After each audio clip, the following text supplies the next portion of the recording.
आई आप सब लोग के बीच एक बहुत ही प्यारा गीत सुनावे जा रहल बनी। एक बेरी औरी फिर से आईते बाचपनामा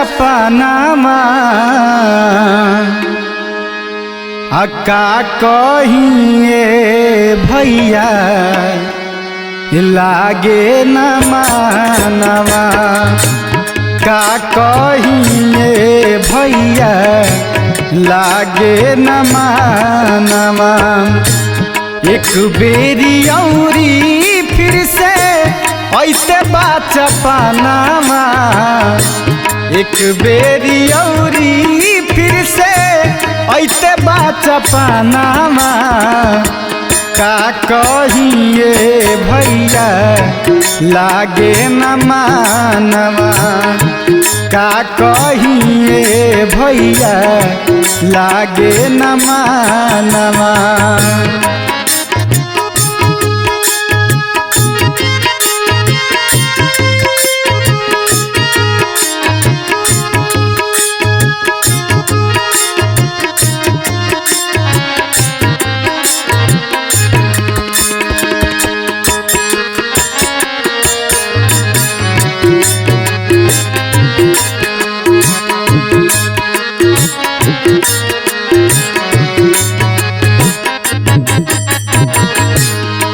और एक बार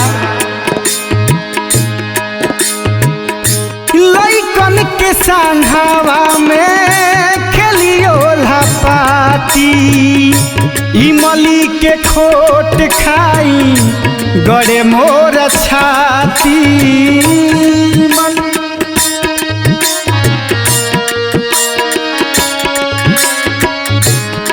उ सोचता रहे बचपन में केंगे खेलल कूदल बानी जा। लइकन के संघावा में खेलियो लापाती इमली के खोट खाई गड़े मोर छाती इमली के खोट खाई गड़े मोर छाती। वही कुली दिनवा खाती तर से मोर परानामा वही कुली दिनमा खाती तर से मोर परानामा का कहिए भैया लागे न मानवा का कहिए भैया लागे न मानवा।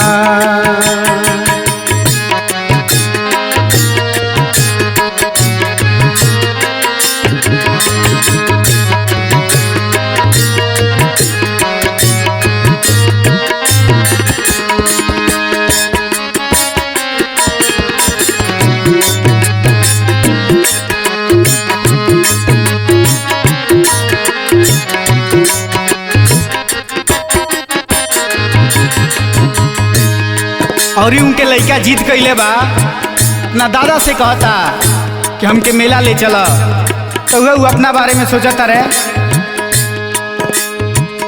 कान्हा पले के बाबा मेलावा घुमावेले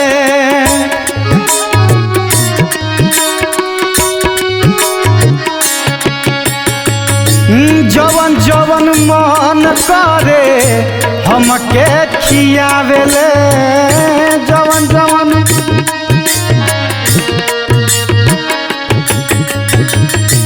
कान्हा पले के बाबा मेलावा घुमावेले जवन जवन मन करे हमके खियावेले जवन जवन मन करे हमके खियावेले। और यू लड़का सोचता चलही के बेरिया बाबा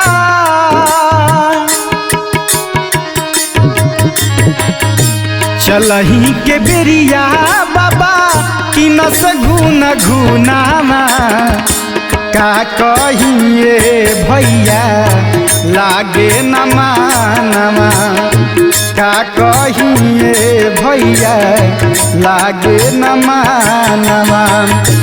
एक बेरी औरी फिर से ऐते बचपनामा, एक बेरी औरी फिर से ऐते बचपनामा।